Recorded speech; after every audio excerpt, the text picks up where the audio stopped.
Hi, my name is Jonas, this is Sublime Media, and on this channel I talk about vinyl records and vinyl related stuff. I also have a shop here in Sweden, a web shop where I sell records.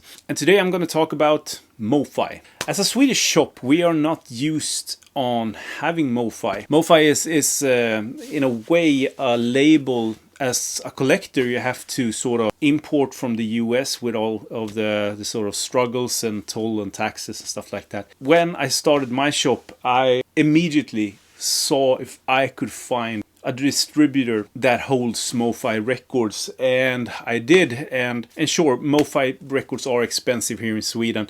There's no doubt about that, but I try to keep it as low as I possibly can, and it seems to work because I have sold a bunch of MoFi now, and so these records that I'm going to show you are already spoken for, and they're going to great homes. But if you're interested in buying MoFi for yourself, follow the link down below, sublimemedia.se, and go check out the records that I have in my shop. So two of the records is actually for me, and I have played them and they sound great. I mean, the whole MoFi gate with DSD and stuff like that, I mean, it still sounds terrific, and I have never heard these records sound as good as they do. With that being said, have I heard every single pressing variation that is out there? No, I haven't. But on my system, this sounds fantastic.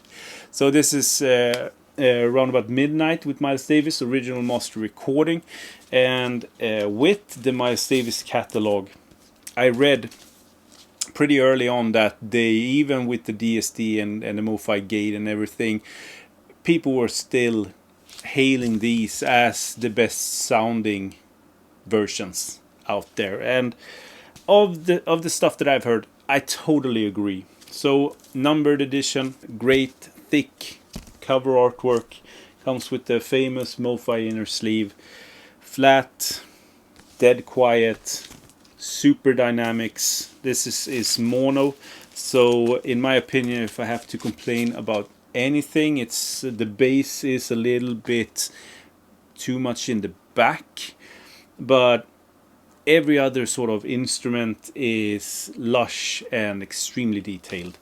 A lot of air around the musicians. Great one. I'm so glad that I picked that up. And also one for myself. I couldn't pass on getting myself a Milestones by Miles Davis. And this is the first great quintet with Cannonball Adderley, John Coltrane, Red Garland, Paul Chambers and Phil Joe Jones. Really, really good one. And I actually have a first, I think it's a first US press that was imported to Sweden.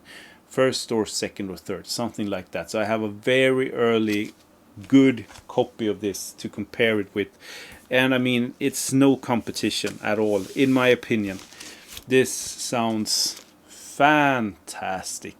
Fantastic. So, getting on with the customers. So, obviously I can't open these, so I can't show you the inside, the gatefold and the record and stuff like that, because I guess my customers would kill me. But before I send them out to different homes in Sweden, I just wanted to show you. This is Miles Davis Bitches Brew. I mean, what an iconic record. Thick as a brick. 2 LP sets. I can't imagine that this will sound bad. That just, oh shit, I'm so envious of that. And another one going out to the same home is this one. Goes a little bit hand in hand. Some think that Bitches Brew is the better record. Some think that In a Silent Way is the better one. I think that now where I am at, I'm at In a Silent Way. So yeah. Super envious, but numbered edition, I bet it sounds great.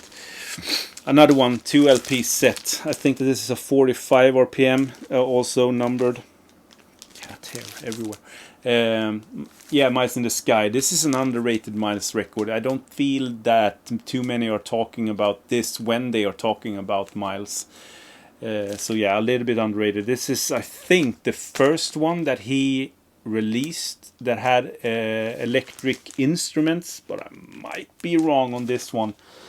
Yeah, that is going to a great home, and the same home. Shit. Phil Kilimanjaro. Again, a great one. Miles Davis, Wayne Shorter, Herbie Hancock, Ron Carter, and Tony Williams. Chick Corea replaces Herbie Hancock, and Dave Holland replaces Ron Carter on a few tracks on this one. One of my favorite Miles Davis records. 2 LP set, 45 RPM. I can't, for the love of anything, believe that this sounds bad. So yeah, I want to rip this open and just listen to it. So yeah, the same guy was also, he bought this. This is the silver label mobile Fidelity Sound Lab. This is Bill Evans with Jim Hall, Undercurrent, a pretty known one. I think that this is a little bit, I think it's a little bit cheaper than the other ones, but I might be wrong. I've never heard this. I've heard the record. It's a great record, but I never heard this version. So yeah, going to a fantastic home. And a bunch of people actually ordered this, and I don't blame them, because if you want any record to sound perfect, dead silent, flat, with great dynamics, it's Sketches of Spain. I bet it is. I have a pretty beat up original UK copy of this that sounds beat to shit. So I wish that I picked one of these up. Maybe this is going to be in my next order for myself. But yeah, again, numbered edition. What a beauty. And I think they're doing a ultra one-step thingy with this. So if you're keen on that, wait for it to come out. But it's I think here in Sweden it's 150 euro or 200 euro record or something like that. This is a little bit cheaper. Yeah. Yeah. To something completely different. Also super jealous of this one. This Blood on the Tracks with Bob Dylan. One of my favorite Dylan records of all time. Shit. One single LP, but it looks like a gatefold set. Numbered edition. Another guy also adding Miles in the Sky, and In a Silent Way. Good for them. Good for them. And last but not least, another Sketches of Spain. So a great MoFi haul that you don't see that often in Sweden. I don't think so anyway. So yeah, if you're interested in these records or any other record, just go to sublimemedia.se and check out my sort of inventory. And if there's something that is missing, just hook me up with a comment or send an email or something like that. I can get a hold of most of the stuff that is out there nowadays. So just let me know. Thank you so much for watching, and please comment if you have any questions and stuff like that. And I'll talk to you in my next video. Have a great day, everyone. Bye.